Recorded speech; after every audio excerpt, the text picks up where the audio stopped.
bukan berarti ketika seseorang beramal dengan kitab-kitab fikih yang merujuk kepada mazhab tersebut, berarti secara otomatis orang tersebut meninggalkan Al-Quran dan juga sunnah Nabi Muhammad SAW. Tidaklah kitab-kitab fikih tersebut melainkan saripati daripada penelitian ulama terhadap dalil-dalil syariat yang termasuk di dalamnya adalah apa? Al-Quran dan juga sunnah Nabi Muhammad SAW. Jadi para ulama tuh melihat Al-Quran, melihat hadis, dipelajari sama mereka. Terus disimpulkanlah hukum, yang dimana hukum tersebut nanti di kemudian hari bukan berarti terus ketika yang berpendapat bisa dari kalangan ulama Syafi'iyah atau Imam Syafi'i itu sendiri.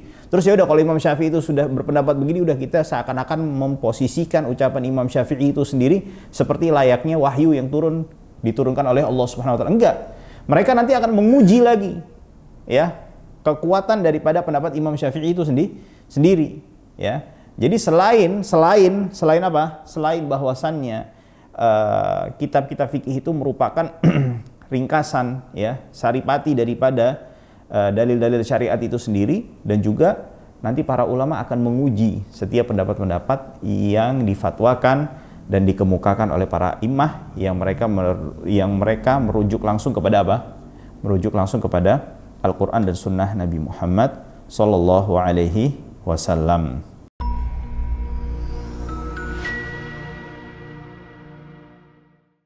Assalamualaikum warahmatullahi wabarakatuh.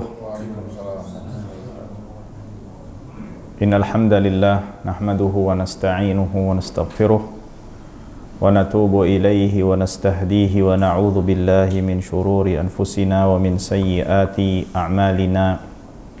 Man yahdihillahu fala mudilla lahu wa man yudlil fala hadiya lahu. أشهد أن لا إله إلا الله وحده لا شريك له وأشهد أن سيدنا ونبينا محمدا عبده ورسوله اللهم صل وسلم على عبدك ورسولك محمد وعلى آله وصحبه ومن تبعهم بإحسان إلى يوم الدين. قال الله سبحانه وتعالى يا أيها الذين آمنوا اتقوا الله حق تقاته wala tamutunna illa wa antum muslimun. Para ikhwah sekalian, alhamdulillahirabbil alamin, bersyukur kita kehadirat Allah Subhanahu wa taala. Kita bisa duduk kembali di tempat yang semoga Allah Subhanahu wa taala senantiasa memberkahinya untuk sama-sama kita bersama untuk memperdalam kembali syariat Allah Subhanahu wa taala. Insyaallah pada pertemuan kali ini kita akan membahas satu tema yang seringkali menjadi, atau tidak jarang tidak mesti sering, atau bisa yang lebih tepatnya tidak jarang menjadi tema untuk diskusi, perbincangan di antara kaum muslimin. Bahkan pernah beberapa kali sampai terjadi hal-hal yang sifatnya perselisihan yang cukup sengit dikarenakan membahas atau membicarakan tema yang akan kita bahas pada malam ini. Insyaallah pada malam ini tema yang akan kita bahas, apakah seorang muslim itu diwajibkan untuk mengamalkan langsung atau melihat langsung kepada Alkitab atau beramal dengan Al-Quran dan Sunnah secara langsung yang dimana pertanyaan ini pernah ditanyakan, yang insya Allah akan menjadi rujukan kita untuk kajian malam kali ini, sebuah risalah jawaban yang dituliskan oleh Imam As-Safarini Al-Hanbali rahimahullahu ta'ala wa radiya'an. Insya Allah kita yang ada di sini sudah mengetahui tentang Imam As-Safarini karena memang sudah pernah dibahas biografi tentang Al-Imam As-Safarini, yang insya Allah setiap pembelajar dan kita yang ada di sini semua mengetahui atau tidak meragukan lagi akan kedalaman serta keluasan daripada Imam As-Safarini, yang dimana beliau merupakan rujukan para penuntut ilmu dan para ulama dari kalangan mazhab Hanbali di era itu, di eranya beliau. Jadi para Hanabilah, para ulama-ulama mazhab Hanbali dan para penuntut ilmu dari mazhab Hanbali itu menjadikan beliau sebagai rujukan sampai para penuntut ilmu yang bermadzhab Hanbali dari berbagai macam atau berbagai penjuru negeri, ya, itu mendatangi beliau, ya, dari Najd, dari Irak, dari Mesir, ya, yang notabene negeri-negeri tersebut, ya, ada komunitas kaum muslimin atau beberapa daerahnya atau mayoritas daerahnya berisikan kaum muslimin yang mereka berfikihnya di atas mazhab Hanbali.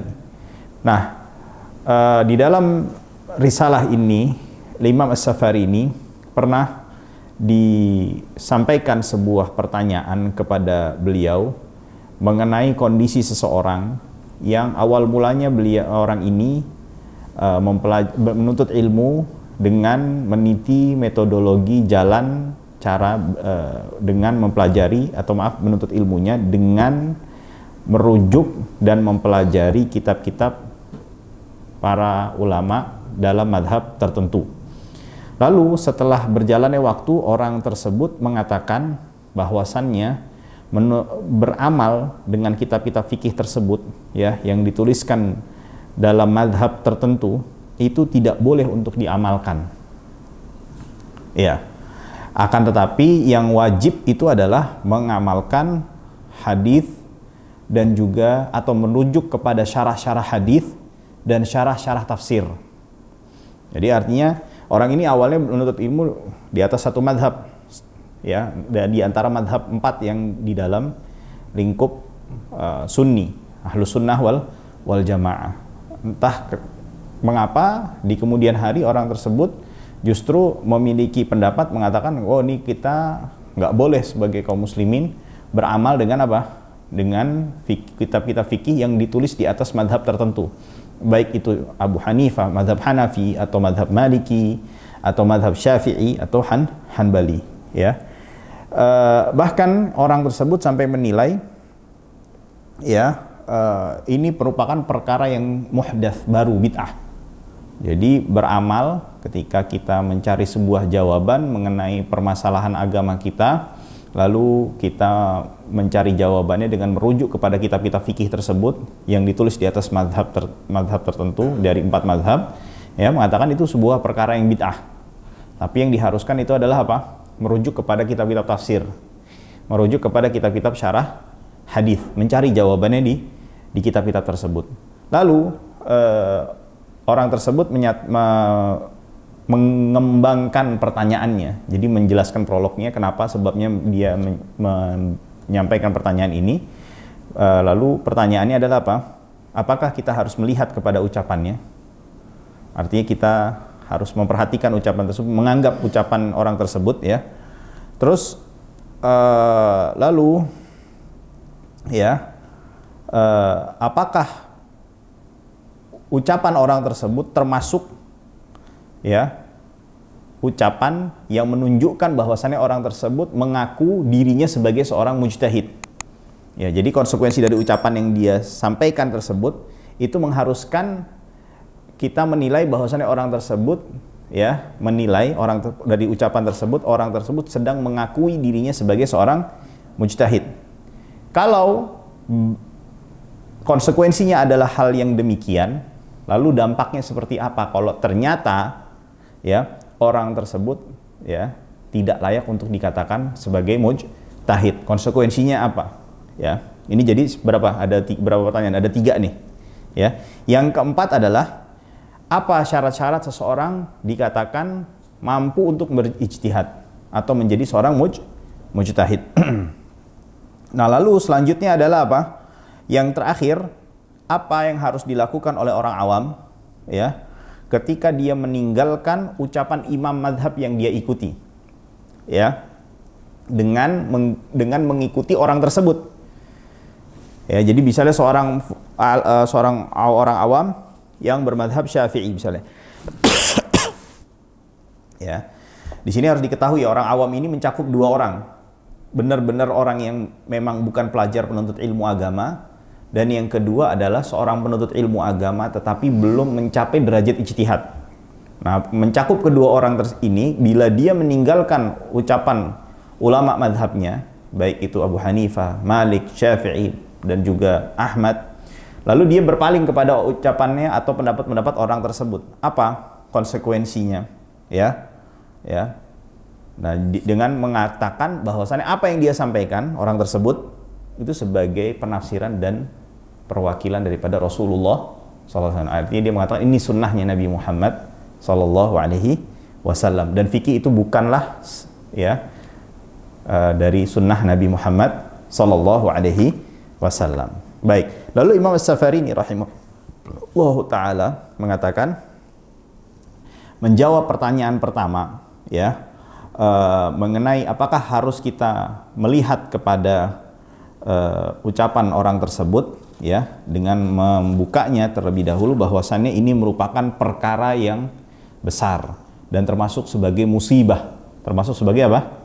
Musibah ungkapan orang ini, Dikarenakan kenapa? Ulama-ulama tersebut, secara khusus yang kita bicarakan dari 4 mazhab ini, baik Abu Hanifah, Malik, Syafi'i dan juga Imam Ahmad ini, mereka senantiasa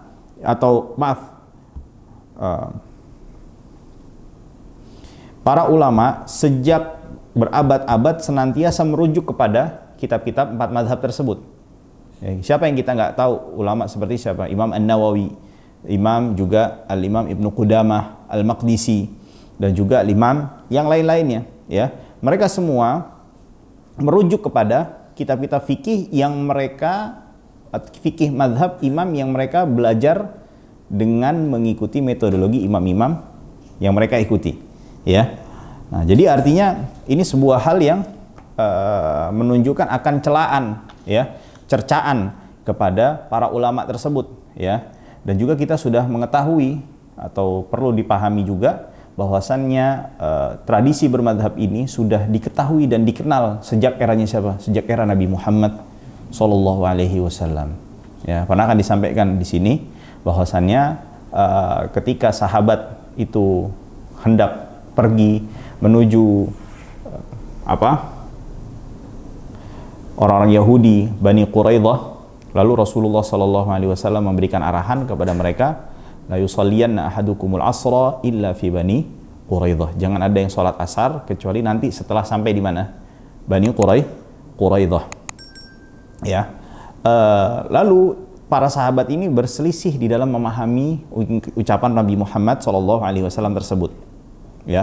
Sebagian ada yang melihatnya secara tekstual, ada yang melihatnya secara konteksnya. Sebagian mengatakan tekstual, ya udah berarti mereka benar-benar nggak sholat asar, melainkan di mana? Di Bani Quraidah.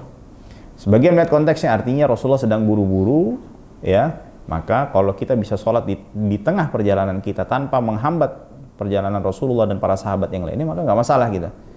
Nah, akhirnya terpecahlah para sahabat dengan 2 kelompok ini, dan sebagian sahabat mengikuti sebagian sahabat lainnya yang memilih salah satu di antara 2 pendapat tersebut.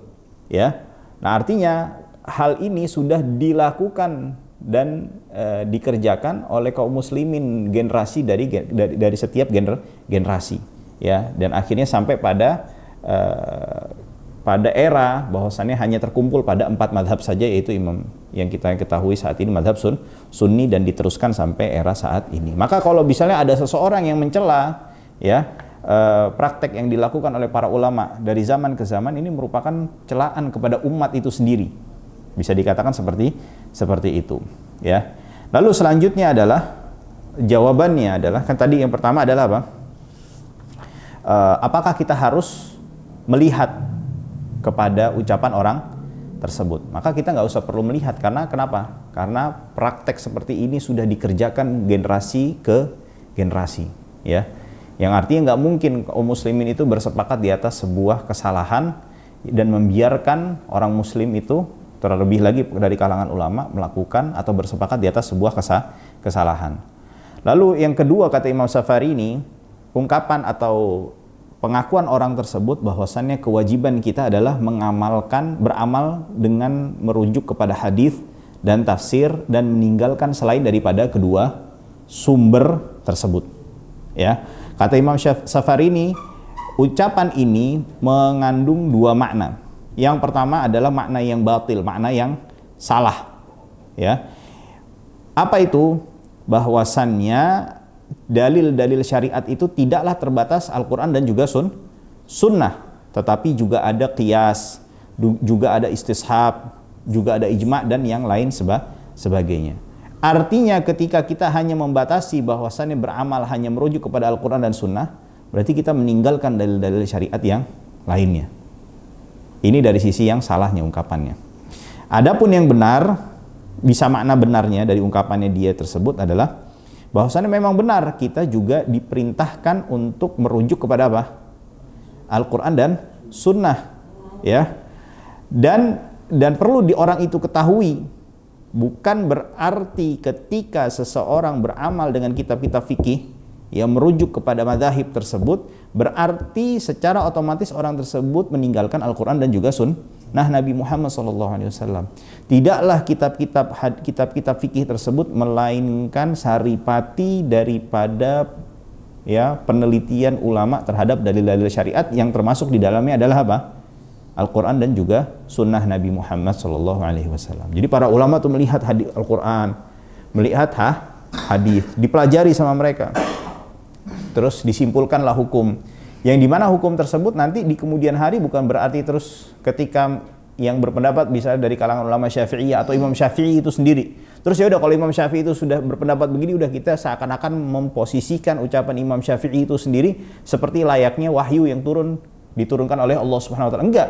Mereka nanti akan menguji lagi ya kekuatan daripada pendapat Imam Syafi'i itu sendiri ya. Jadi selain apa? Selain bahwasannya kitab-kitab fikih itu merupakan ringkasan ya, saripati daripada dalil-dalil syariat itu sendiri, dan juga nanti para ulama akan menguji setiap pendapat-pendapat yang difatwakan dan dikemukakan oleh para imam yang mereka merujuk langsung kepada apa? Merujuk langsung kepada Al-Quran dan Sunnah Nabi Muhammad Sallallahu Alaihi Wasallam. Ya.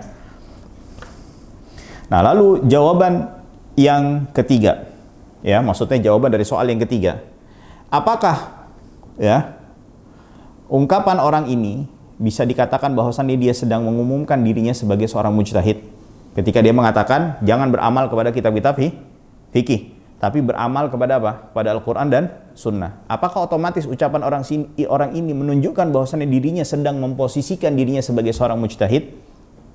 Itu pertanyaannya. Ya, jawaban Imam Safari ini betul. Iya, ketika orang tersebut mengatakan tinggalkan kitab fikih, ya, langsung merujuk kepada Al-Quran dan Sunnah, otomatis dia sedang memposisikan dirinya sebagai seorang apa? Mujtahid. Iya betul. Tapi mujtahid kata Imam Safari ini mengatakan, walakin mujtahidun fi izalati syara' wa irtikabi ghairi jadatil muslimin. Ya, dia sebagai mujtahid artinya yang berusaha untuk meruntuhkan agama Islam dan memalingkan kaum muslimin dari jalannya mereka yang lurus, ya.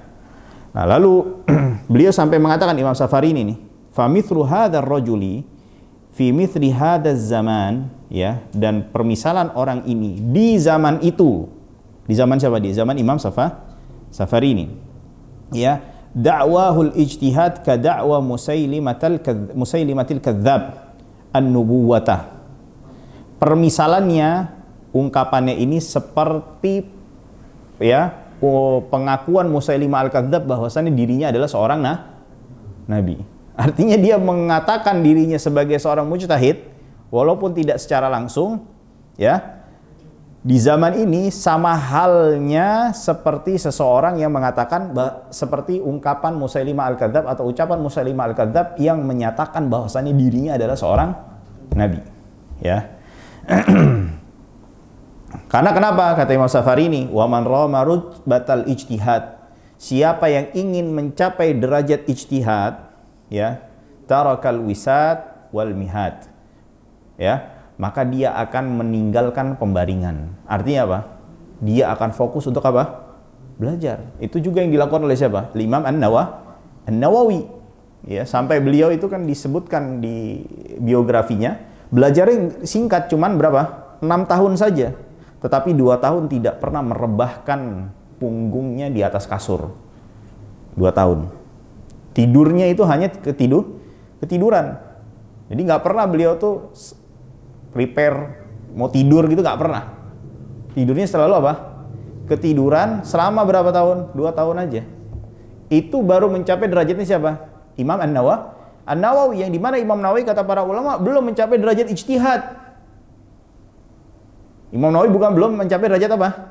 Ijtihad. Kalau dia mau mencapai derajat Imam Syafi'i itu ya otomatis harus lebih daripada Imam Nawawi dalam usahanya menghasilkan atau mempelajari ilmu. Ya, bahkan sampai mengatakan Imam Safarini wa huriman nisa wa huriman nisa wal aulad, dan diharamkan bagi orang tersebut untuk menikah dan juga memiliki anak, dalam artian agar ia bisa berkonsentrasi penuh di dalam menghasilkan ilmu sehingga tidak terpecah ilmunya, konsentrasinya dikarenakan kesibukan di dalam memenuhi hak-hak keluarganya. Karena kenapa begitu beratnya untuk bisa mencapai derajat ijtihad. Wa dakhala jami'al bilad, dan diharuskan bagi orang tersebut untuk mengitari negeri-negeri kaum muslimin, liyuhassilat dawawinal mudawwanata ya minas sunnatil gharra wa tafasil anwa'iha, dan diharuskan untuk dia keliling supaya untuk apa? Mencari kitab-kitab ilmu. Ya, terlebih lagi nih, kan ada yang menganggap ya bahwasannya kita ini udah mudah, ada namanya alat-alat modern ya seperti komputer ya, itu untuk mencari hadis tuh gampang kan. Pertanyaannya, apakah semua kitab yang dibutuhkan untuk menjadi seorang mujtahid itu sudah di-save, sudah dimasukkan ke dalam alat modern kita saat ini? Ya. Salah seorang ulama mengatakan apa? Kitab-kitab hadis yang ada di zaman ini itu tidak sampai 40% daripada kitab hadis yang dituliskan oleh para ulama. Itu baru kitab apa? Kitab hadis. Contoh konkretnya adalah apa? Kita mengetahui ya kitab hadis yang paling besar, di antara kitab hadis yang paling besar yang diterbitkan saat ini itu adalah Musnad Imam Ahmad. Itu berisi berapa hadis? 20.000 hadis, 20.000 sekian hadis. Pertanyaannya, adakah orang saat ini ya yang sudah mempelajari dengan benar-benar matang, benar-benar teliti, benar-benar mendalam Musnad Imam Ahmad saja? Pertanyaannya itu. Kalau ada, masih dia memiliki PR yang lain. PR-nya apa? Masih ada musnad yang lebih besar. Namanya Musnad Baqi ibn Makhlad. Dan musnad itu hilang, tidak ditemukan sampai saat ini. Dikatakan oleh para ulama, musnadnya Baqi ibn Makhlad itu lebih besar daripada musnadnya Imam Ahmad. Bisa jadi ya, dia dalam membahas suatu permasalahan, dia cari nih dalil-dalil dari kitab-kitab hadis yang ada saat ini dicetak. Bisa jadi hadisnya untuk mengetahui dalil permasalahan itu ada di mana? Ada di kitab siapa? Baqi ibn Makhlad. Yang dimana ulama-ulama dulu hampir bisa dipastikan sudah menelaah hadis-hadis yang ada di kitab Baqi ibn Makhlad atau dari kitab-kitab sunnah yang lainnya yang belum sampai kepada siapa? Kita semua.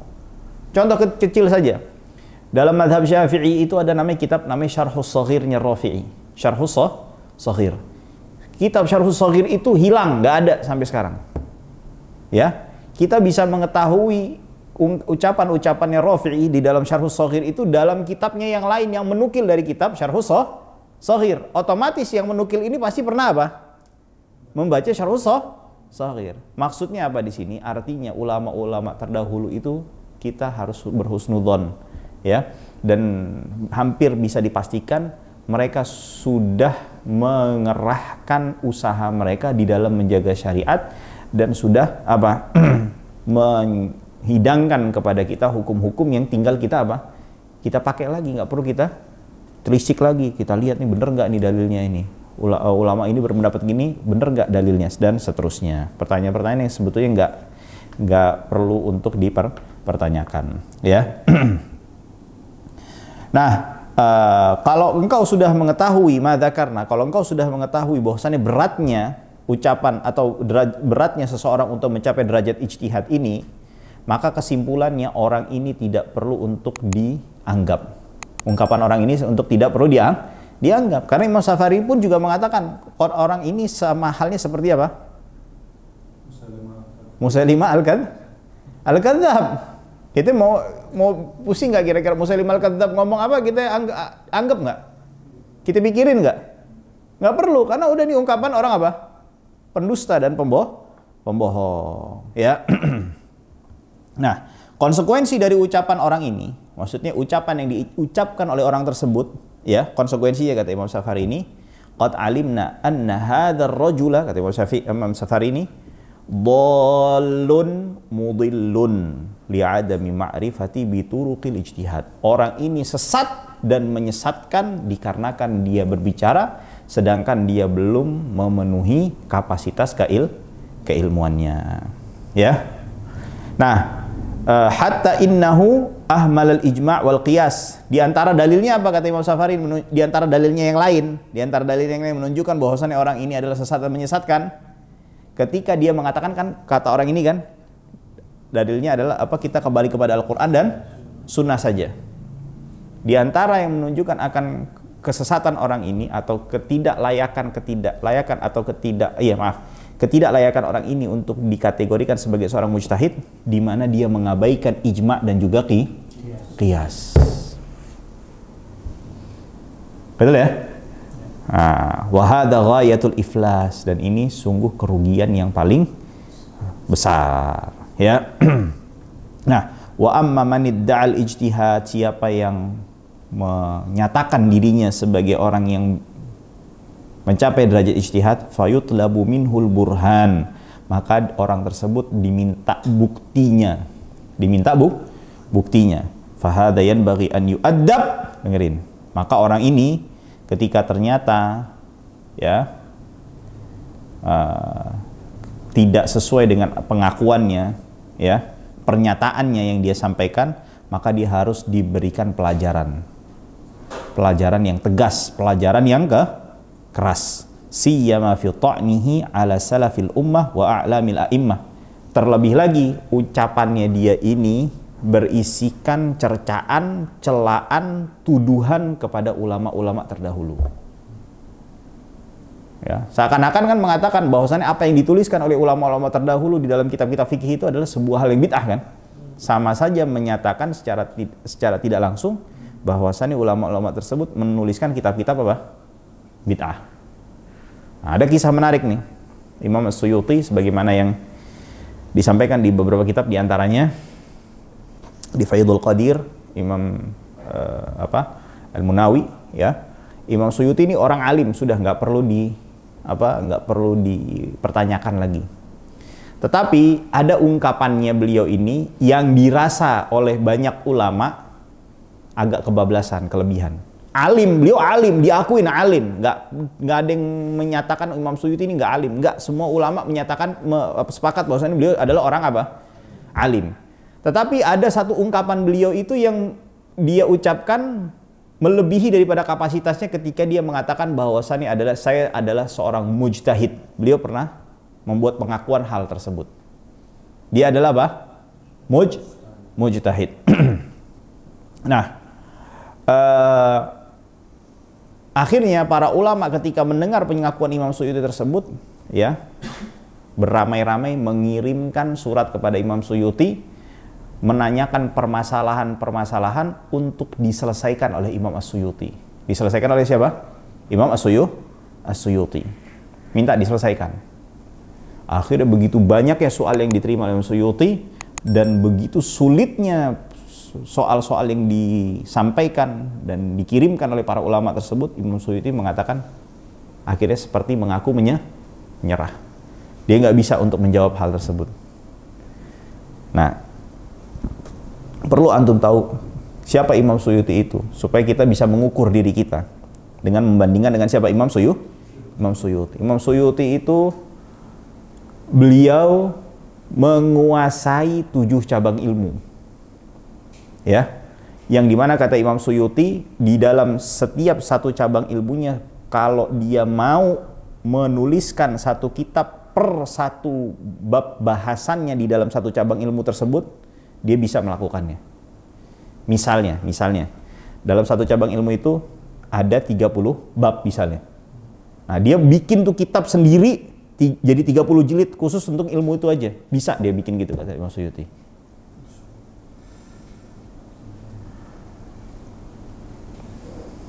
Nah, beliau itu, kita bicara tafsir dulu, tafsir beliau. Imam Suyuti itu menulis tafsir yang sampai ke kita itu 2 tafsir. Yang pertama Jalalain. Jalalain ini itu Imam Suyuti menyelesaikan tulisan gurunya. Jadi gurunya nulis tafsir tersebut nggak selesai, diselesaikan oleh Imam Suyuti. Tahu berapa umur Imam Suyuti ketika menyelesaikan tafsir Jalalain tersebut? Antara 19 tahun atau 20 tahun. Kita 20 tahun, 19 tahun ngapain? Aja.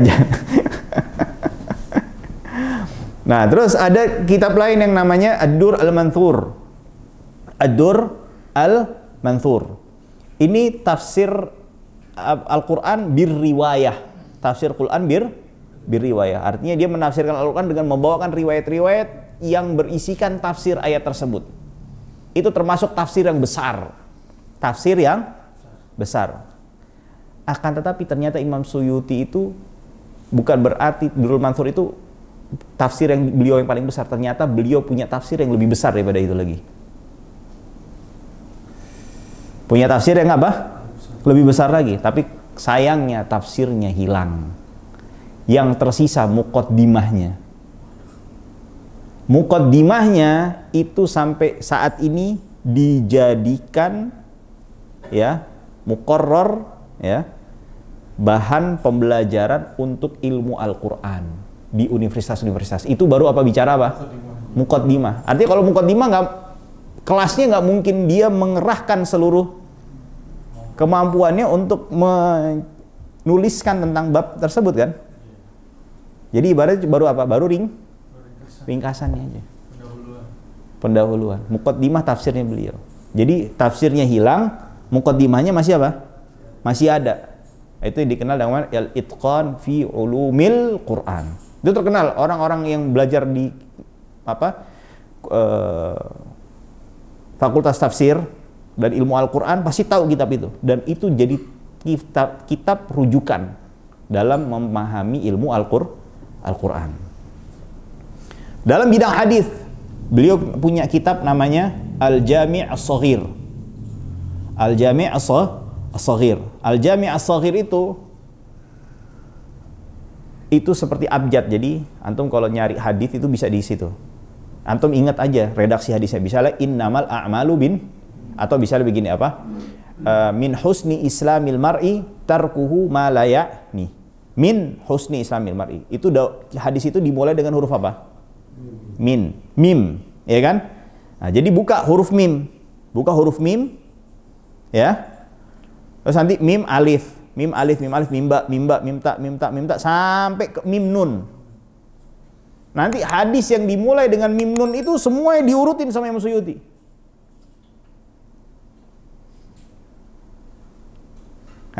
Berikut nanti setelah itu dikeluarkan dari kitab hadis apa? Misalnya Bukhari, Muslim, Baihaqi, bla bla, sampai kitab hadis yang kita nggak tahu ada dijulus ini dari kitab hadis ini. Bukan hanya itu aja saja, bahkan dijelaskan sahih, hasan, dhaif, maudhu'nya dijelasin sama Imam Suyuti. Dan Jami' As-Shaghir seperti namanya, Jami' Shaghir, kecil, ringkasannya. Beliau punya namanya Jam'ul Jawami', itu kitab induknya Jami' As-Shaghir. Sampai ulama mengatakan siapa yang baca Jam'ul Jawami' seperti dia membaca seluruh hadis Nabi. Tidak ada yang terlewat satupun. Nah, sekarang pertanyaan aneh. Ada yang sampai tingkatannya Suyuti kah saat ini? Hah? Buka-buka.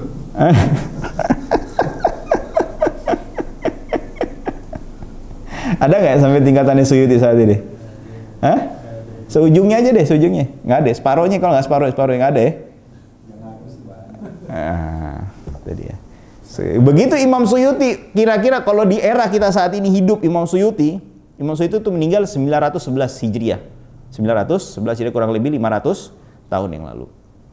Kalau sekiranya Imam Suyuti itu hidup di zaman kita, kira-kira ketika dia mengaku saya mujtahid, kita percaya nggak kira-kira ngeliat orang kayak begitu? Hah? Percaya kan? Percaya karena kenapa? Tingkat intelektual kita yang udah sangat apa? Menurun. Menurut ulama zaman dulu ente belum pantas. Maksudnya iya alim, tapi sampai derajat itu belum.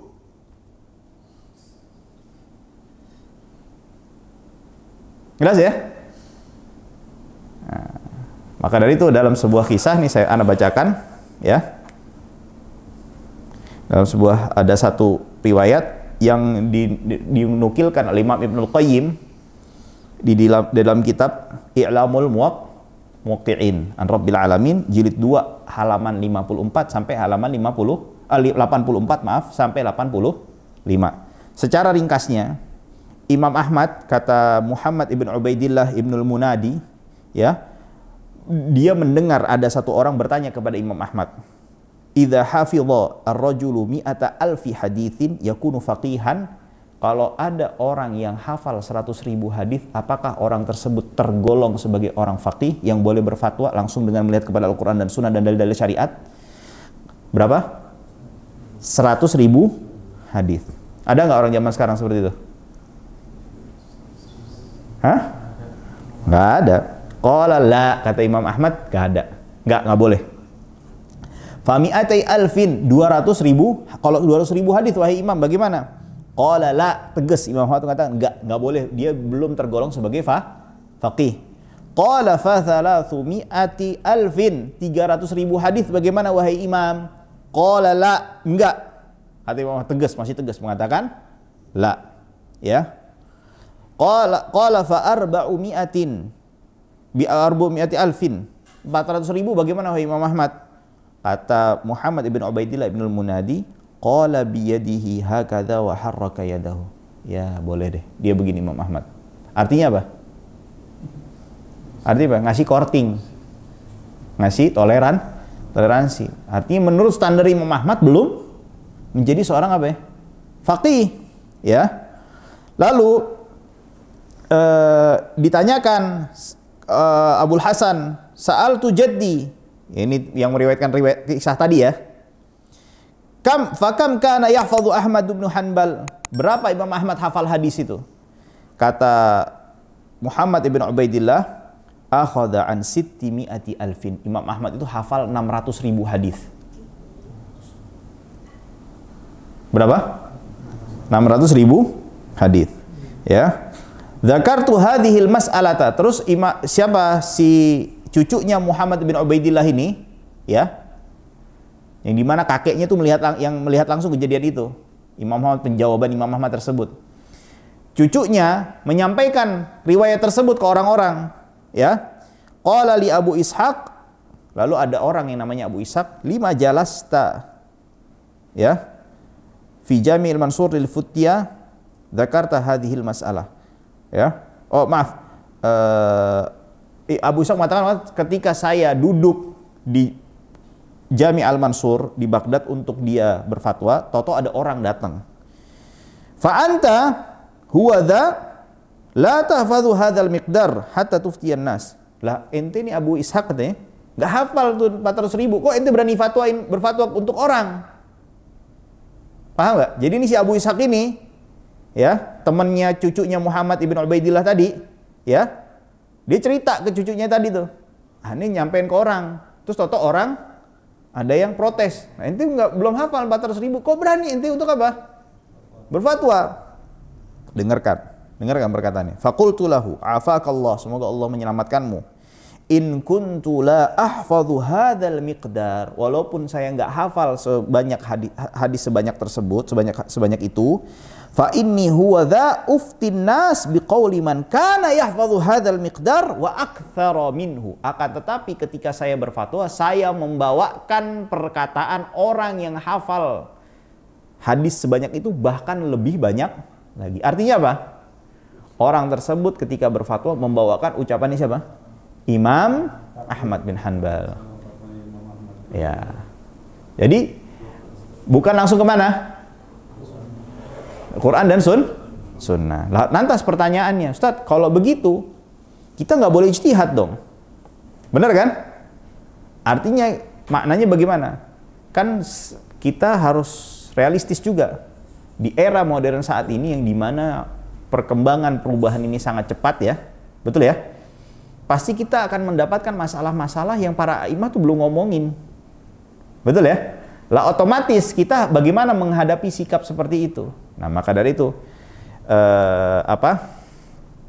Imam Safarini ini soal ini tambahan kepada soal yang keempat apa? Syarat orang menjadi mujtahid itu seperti apa? Ya, Imam Safarini menjelaskan, fa'lam annal mujtahidina ala arba'ati aqsam. Mujtahid itu bukan satu tingkatan, tapi ada 4 tipe.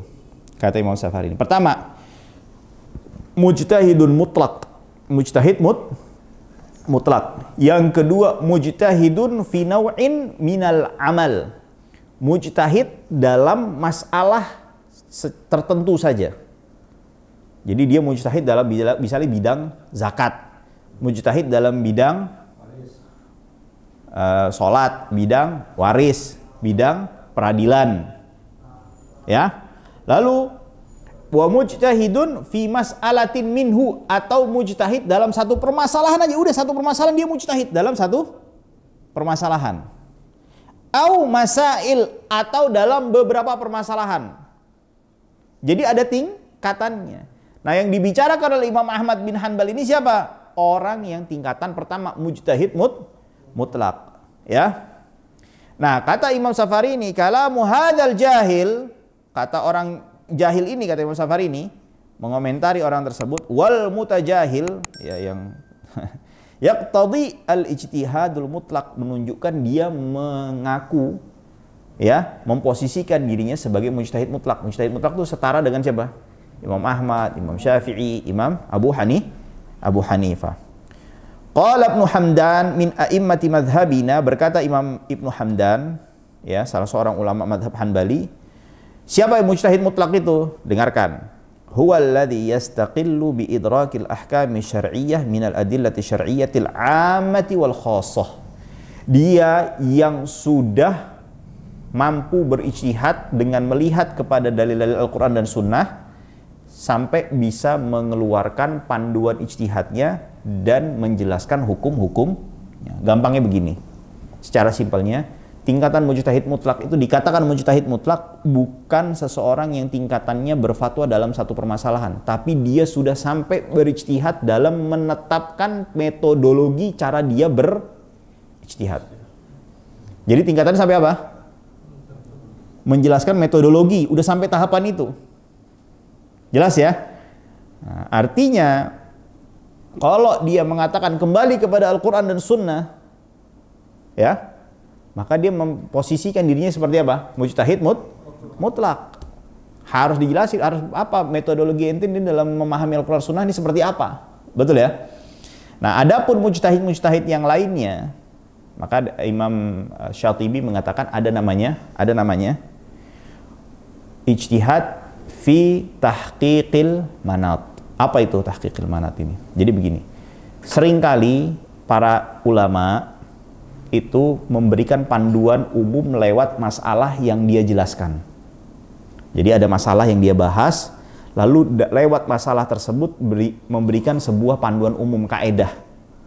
Yang artinya apa? Kaedah ini dipakai untuk memfatwakan permasalahan-permasalahan yang baru tetapi memiliki kemiripan dengan masalah yang sudah dibahas. Contoh begini. Contohnya bagaimana?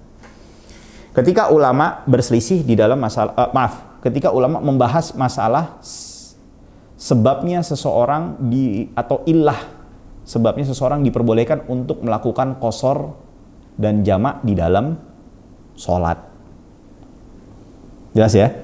Nah, kata para ulama, patokannya cuma satu. Sebabnya karena orang tersebut melakukan safar jauh. Udah itu dong, safar jauh. Bagaimana cara safarnya selama jaraknya yang ditempuh itu adalah jarak yang jauh, termasuk kategori safar jauh, maka dia terhitung sebagai apa? Orang musafir yang boleh jamak dan qashar. Lalu ulama menjelaskan begini.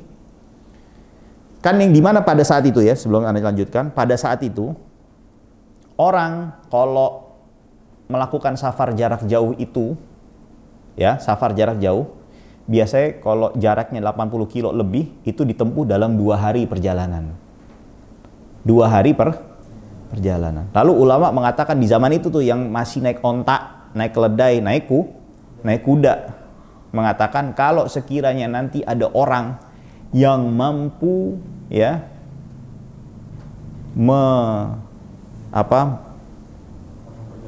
melakukan perjalanan jarak tersebut dengan waktu yang singkat, tetap dia diperbolehkan untuk melakukan apa? Jamak dan qashar. Lihat, dengan waktu yang singkat. Sekarang ucapan itu bisa kita rasakan nggak? Bisa kita pakai nggak? Bisa, relevan. Relevan kan? Apa itu? Pesawat. Kereta. Benar kan? Nah, itu yang dinamakan ketika kita menggunakan ucapan ulama atau fatwa ulama tersebut dan kita fatwakan di dalam permasalahan ini tadi tuh, seperti pesawat, kereta yang memiliki relevansi antara dua permasalahan tersebut, itu yang dinamakan sebagai ijtihad fi tahqiqil manat. Nah, makanya itu Syekh Abdul Ilah Al-Arfaj, beliau itu pernah bertanya kepada Syekh Ali Qurrah Dari. Beliau ini salah seorang pakar dalam permasalahan ekonomi Islam. Jadi beliau tuh sering datang ke naduah-naduah, muktamar-muktamar dalam membahas muktamar internasional tuh, membahas permasalahan-permasalahan yang berkaitan dengan ekonomi Islam. Beliau ditanya, "Wahai Syekh, ente nih kan yang ente bicarakan nih masalah-masalah kontemporer semua nih. Betul ya? Pertanyaannya, itu kitab-kitab lama itu tuh, kitab-kitab klasik itu emang bisa dipakai, masih punya relevan? Ada relevansinya sama masalah-masalah atau permasalahan era saat ini?" Kata Syekh, 80% lebih rujukan saya adalah kitab-kitab klasik dalam menuliskan makalahnya beliau. Artinya apa? Kitab-kitab fikih itu justru menjadikan apa? Sebuah jawaban terhadap permasalahan-permasalahan yang kita hadapi di era saat ini. Karena kenapa? Ulama itu memberikan kaedah-kaedah, panduan-panduan yang tadi seperti yang Anda sebutkan tadi, permisalannya. Yang dimana kaedah-kaedah itu seringkali masih relevan untuk kita pakai sampai kapan? Sampai saat ini. Ya. Nah, makanya itu kata Imam Safarini, ya, ucapan Imam Safarini ini perlu dijelaskan ya, perlu dijelaskan. Kadang nanti ada yang orang salah sangka, berarti kita nggak boleh ijtihad dong. Enggak, ijtihad tapi sesuai kadarnya. Ijtihad sesuai apa? Tingkatannya. Jangan kita masih tingkatannya di bawah sini, mau belaga ijtihadnya di mana? Di langit. Paham ya? Nah, ini yang ditegur, yang dikritik oleh Imam Safarini, ya. Lalu terakhir Imam Safarini menutup, ya, alladzi yalzamul ami, sikap orang awam. Dengarkan, sikap orang awam terhadap orang yang mengucapkan dengan ucapan tersebut. Beliau mengatakan, alladzi yalzamul ami, yang wajib untuk orang awam, adamul iltifati ila maqalati hadzal qattat. Jangan pedulikan, jangan ditoleh ucapan pengadu domba ini. Wal i'radu anhu an qawlihi, dan menjauh daripada ucapan orang tersebut. Wa taqlidu ahadil a'immatil arba'ati matbu'ah, dan orang awam hendaknya untuk taklid kepada salah satu di antara 4 imam madhab, alladzi badzalu juhdahum fi istikhrajil ahkam, yang mereka sudah mengeluarkan, ya, mengerahkan segala usaha mereka di dalam menjelaskan hukum wasaru umdatan li jami'il anam, yang dimana hukum-hukum yang mereka jelaskan di dalam kitab-kitab tersebut menjadi pegangan untuk seluruh manusia. Falaisa li ahadin minal ummati an yakhruja an aqwalihim, maka tidak boleh ada seseorang yang keluar dari pendapat mereka. Hadza mimma la niza'a fih inda kulli muwaffaqin wa nabih, bagi seseorang yang diberikan taufik dan memiliki pengetahuan. Wa yanbaghi likulli imamin wa faqihin, dengarkan, dan sepatutnya bagi seseorang pemimpin dan orang yang memiliki ilmu an yunaffira an mithli hadha ad-dhalli wal al-mudillis safih, untuk memperingatkan manusia agar menjauh daripada orang yang sesat ini, dan juga menyesatkan, dan juga orang bodoh. Ya, fa innal ummata dawwanatil madhahiba ahsana tadwin wa bayyanatha ahsana tabyin. Karena umat ini, ulama-ulama sejak dahulu kala telah menuliskan madhab-madhab mereka dengan sebaik-baiknya. Wa madza ya'rifu hadzal jahil alkitab wa sunnah. Bagaimana orang ini bisa, apa yang dia ketahui orang ini tentang Al-Quran dan sunnah. Ya, wal imamu Ahmad radhiyallahu anhu yaqul, sedangkan Imam Ahmad mengatakan apa? Sahha al hadithu an Rasulillah sallallahu alaihi wasallam 700 alfi hadithin. Telah sah dari Nabi Muhammad sallallahu alaihi wasallam 700.000 hadis. Wa in qala al-Imam Ibnu Jauzi ana bihi at-turuq. Maksudnya 700.000 itu adalah jalan hadisnya, bukan redaksinya. Jadi bisa jadi satu redaksinya itu berasal dari berapa jalan, misalnya 100 jalan. Nah, Imam Ahmad itu hafal bukan hanya hadisnya saja, tapi berikut dengan jalur periwayatannya. Wa ajaba radhiyallahu anhu, dengarkan. Wa ajaba radhiyallahu anhu, dan Imam Ahmad menjawab ya an sittina alfi mas'alatin bihaddatsana wa akhbarana, menjawab 60.000 permasalahan, setiap permasalahan dijawabnya dengan haddatsana wa akhbarana. Dengan apa? Dengan membawakan sanad riwayat hadisnya yang menjawab apa? Permasalahan yang ditanyakan oleh Imam Ahmad. Wa ilaiha asyara Sarsari, dan kepada kejadian itu atau sejarah tersebut ya, Sarsari memberikan gambaran di dalam bait syairnya, ajaba ala sittina alfin qadiyatin, Imam Ahmad telah menjawab 60.000 masalah, bihaddatsana la min sahaifin nuqal, bukan daripada kitab-kitab yang bukan berisikan riwayat. Wa ahata bis sunnati kama qala al-Hafidz Ibnu Hajar wa la yudda'a dzalika fi ghairihi, dan Imam Ahmad telah mengetahui, bisa dikatakan meliputi hampir keseluruhan hadis ya, dan tidak ada satupun orang yang bisa menyamai Imam Ahmad Ibnu Hanbal ya. Mahfudzatin nas min ba'di mahfudzatihi, hafalan seluruh manusia zaman Imam Safarini, hafalan seluruh manusia, jadi hafalan ulama-ulama saat itu kala itu dikumpulkan semua, itu perbandingannya sebagian daripada hafalannya siapa? Imam Ahmad Ibn Hanbal ya. Kama asyara ilaihil jalal Suyuti fil muntahat, sebagaimana yang disebutkan, ini ucapan ini bukan Imam Safarini yang ngomong, tapi siapa? Imam Suyuti. Jadi Imam Suyuti masih menganggap apa? Hafalannya beliau itu yang segitu banyaknya, segitu luasnya, itu masih apa? Sebagian daripada hafalannya siapa? Imam Ahmad Ibnu Hanbal ya. Nah, ini jawaban daripada Imam Safarini ya. Lalu beliau menutup, wa ala kulli hal ya, taqlidu ghairil arba'ah minas safah wad dhalal, mengikuti selain daripada 4 imam ini termasuk bentuk kebodohan dan penyimpangan atau kesesatan. Wallahu a'lam. Dan juga perlu diketahui ya, mewajibkan orang awam untuk tidak taklid, atau mewajibkan orang awam untuk melihat kepada Al-Quran dan Sunnah ya, dan melarang mereka untuk taklid, itu adalah madhabnya Qadariyah, Mu'tazilah, dan Syiah. Karena Syiah hanya membatasi taklid kepada siapa? Maksum, imam-imamnya mereka saja. Jadi nggak boleh kita sekelas Imam Ahmad, karena bukan maksum kita nggak boleh taklid. Kita boleh taklidnya sama siapa? Kita Syiah, Imam Maksum. Mu'tazilah dan juga Qadariyah ya, yang notabene ke semua yang tadi disebutkan termasuk dari kelompok apa? Ahlul bid'ah, bukan bagian daripada apa? Ahlus sunnah wal jamaah.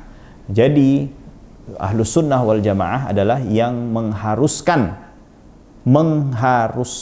orang awam untuk taklid kepada ulama yang tingkatannya sudah layak untuk kita ikuti. Wallahu ta'ala a'la wa a'lam wa ahkam, wa sallallahu wa sallama ala nabiyyina Muhammadin wa ala alihi wa sahbihi ajma'in, walhamdulillahi rabbil alamin. Assalamualaikum warahmatullahi wabarakatuh.